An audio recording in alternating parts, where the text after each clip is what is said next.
तपाईँहरू सोच्नुहोस् हैन, मनन गर्नुहोस्।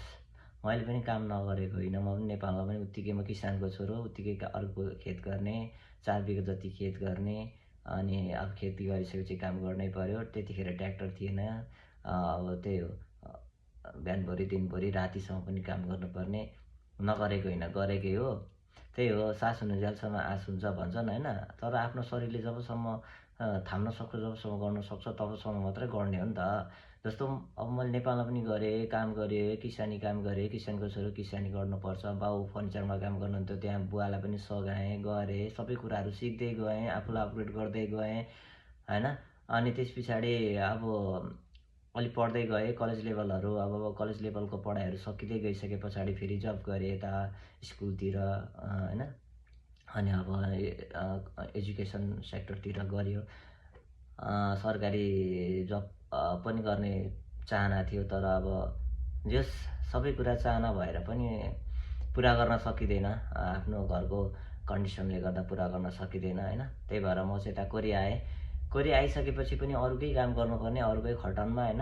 अनि सास बिसाउन पनि नपाइने, गाह्रो, पिसाब फेर्न पनि कुद्दै पुगेर आउनुपर्ने है। आफूले सामान छिटो गरेर त्यो पुर्याएर चाहिँ जानुपर्ने, त्यस्तो हैन। अरूको अन्डरमा चल्नुपर्ने, अरूले जे भन्छ त्यही गर्नुपर्ने, गाली खानुपर्ने, काम गर्दा गर्दै पनि, राम्रो काम गर्दा गर्दै पनि गाली खानुपर्ने, हातमा फोका उठ्छ, यस्तो दाना दुनी निस्किन्छ, यता काट्छ, यसरी त्यसरी काट्छ हैन। ढाड सड्किन्छ, ढाडहरू सबै नचलाउने हुन्छ हैन। म कोरिया आएर म पनि ढिला भइसकेँ कि बिजनेसमा छिर्नलाई, छिरिसकेँ छिर्न त, तर पनि म ढिला छिरेँ क्या। म पहिले नै छिर्नु पर्थ्यो। आफ्नो बिजनेस भनेको आफ्नो बिजनेस हो। जब हात खुट्टाहरू चल्न छोड्छ, जब मान्छेलाई पर्छ नि त्यो स्टेज चाहिँ जब त्यो स्टेज मिट हुन्छ नि, जब म केही गर्न सक्दिनँ रहेछ, अब म सकिएँ, अब मेरो शरीरले मलाई साथ दिएन भन्ने कन्डिसनमा नपुग्नुहोस् तपाईँहरू चाहिँ। तपाईँहरू नपुग्नुहोस्। म चाहिँ पुगिसकेँ होइन। म चाहिँ मरेर बाँचेको एउटा लास्ट पोइन्टमा पुगेर जस यो यतिको उभिन सक्नेसम्म भएको छु होइन।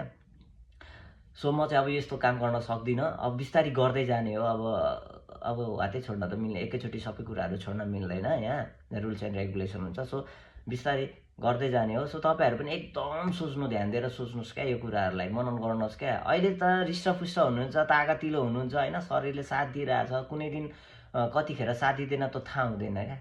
सो तपाईँहरूले चाहिँ अहिले विचार गर्नुहोस् यो कुराहरूमा चाहिँ। यो बिजनेस यस्तो प्लेटफर्म हो नि होइन। मान्छेले सुरुमा हेर्दाखेरि यो स्क्याम हो, यो हो, त्यो हो, यताउति हो भन्छ। सुरुमा म पनि भन्थेँ, तर त्यो होइन। यहाँ स्क्याम छैन, केही पनि स्क्याम छैन। यस्तो बिजनेस छ जुन तपाईँ नेपालमा इस्टाब्लिस गर्नुहुन्छ नि, जसरी प्यान कार्ड, अनि तपाईँको सिटिजनसिप, डकुमेन्टेसन, एकदम रुल्स बेस्ड अन रुल्स हुन्छ। सबै कुराहरू कुनै फेक हुँदैन, एकदम प्राइभेसी सेक्युरिटी सहितको हुन्छ। एउटा पनि दायाँ बायाँ गर्न मिल्दैन होइन। सो यसमा एजुकेसन चाहिँदैन होइन, केही चाहिँदैन। यसमा मान्छे फोन आइज मेरो बिजनेसमा छिर, ल तँलाई यति म यति इन्टेन्सिभ दिन्छु, यति पैसा दिन्छु, ल मेरो बिजनेसमा छिर्दै ल भन्नु पर्दैन। अनि सामान ल दाइ यो ल्याइदिनु प्लिज, यो लिइदिनु प्लिज, मेरो स्टोर भिजिट गरिदिनु प्लिज, आइदिनु पर्यो। नै त्यस्तो केही गर्नु परेन, मान्छे राख्नु परेन होइन। अनि त्यस पछाडि आफै साउ भएर आफ्नो बिजनेस आफैले आफ्नो समयअनुसार रन गराउन सकिन्छ। त्यो भएर म चाहिँ नसक्ने भएर भनौँ न, मेरो आफ्नो शरीरले चाहिँ अब रेस्ट गर त सक्दैनस्, अब पनि अब यस्तो काम चाहिँ गरिस् भने अब त्यो प्यारालाइज टाइपकै भनौँ न, म उठ्नै नसक्ने त्यो टाइपको हुन सक्छु।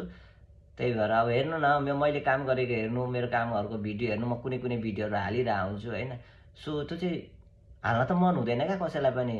आमा बाउले छोराले यति दुःख गरिरहेछ, अनि आफ्नो आफन्तहरूले, आफ्नो साथीहरूले कोरिया गएर यस्तो काम गर्दैछ, यति गाह्रो काम गर्दैछ भन्ने हुन्छ होइन। त्यस्तो हाल्न मन लाग्दैन, मन दुख्छ होइन। तर पनि के गर्नु, हाल्नुपर्छ क्या, सकिँदैन नि त। मनमा राख्न सकिँदैन क्या, मनमा दबाउन सकिँदैन। कतिपय कुराहरू पेस्ट गर्नुपर्छ, मन हल्का हुन्छ। सो त्यही भएर तपाईँहरूलाई चाहिँ अब मैले चाहिँ बेलैमा सजेसन दिएको है, बेलैमा सुझाव दिएको। किनभने सबै मिलेर गरौँ, सबै एउटै फ्यामिली हो, सबै हामी दाजुभाइ, सबै एउटै फ्यामिली हो, सबै एउटा परिवार हो। सबैजनाले मिलेर गर्दा सबैजना राम्रो भयो भने सबैको राम्रो हुन्छ, सबैलाई भलो हुन्छ होइन। अब अरू त मैले के भन्ने होइन। तपाईँहरूलाई म सकेको सहयोग गर्ने नै छु हैन। कसरी गर्ने हैन, के गर्ने स्टेप वाइज म सिकाइदिइहाल्छु, गाइड गर्छु। आई अलवेज फर यु, तपाईँहरूको लागि नै हो म। र सबैजना मिलेर गर्नुपर्छ, हामी सबै मिलेर गर्नुपर्छ। सो मलाई फलो गर्नुहोला। अनि डेली कन्टेन्ट्सहरू म हालिरहेको हुन्छु डे वाइज हैन। मेरो च्यालेन्जहरू पनि छ, डे वाइज मैले कन्टेन्ट्सहरू चाहिँ पेस्ट गरिरहेको हुन्छु। सो तपाईँहरू हेर्न सक्नुहुन्छ, त्यहाँबाट बुझ्न सक्नुहुन्छ। अझ धेरै बुझ्नु मन लाग्यो भने मलाई डाइरेक्ट मेसेज पनि गर्न सक्नुहुन्छ हैन, कल पनि गर्न सक्नुहुन्छ तपाईँहरूको फ्री टाइममा है। अनि त्यस पछाडि तपाईँलाई म अब गर्छु जस्तो भयो भने मलाई मेरो वेबसाइट छ, त्यो वेबसाइटमा तपाईँको नाम र इमेल आइडी हालेर लगइन गर्नुहोस्। त्यहाँ छिरिसकेपछि 8वटा भिडियो तपाईँहरूले हेर्नुपर्ने हुन्छ। त्यो चाहिँ रिफन्डेबल पैसा तिर्नुपर्छ। अनि तिरेर तपाईँलाई चित्त बुझ्यो, ल ठिकै रहेछ, मेरो लागि यो बिजनेस रहेछ, म गर्न सक्छु, आई क्यान डु। सो तपाईँहरूलाई चाहिँ सदाबार सहयोग गर्ने आशाका साथ मेरो कन्टेन्टहरू, मेरो रिल्सहरू एभ्रिडे आइरहेको हुन्छ। मैले चाहिँ एभ्रिडे अहिले च्यालेन्ज छ, त्यही भएर एभ्रिडे हालिरहेको छु। तपाईँहरू जोडिन चाहनुहुन्छ भने you can reach to me है।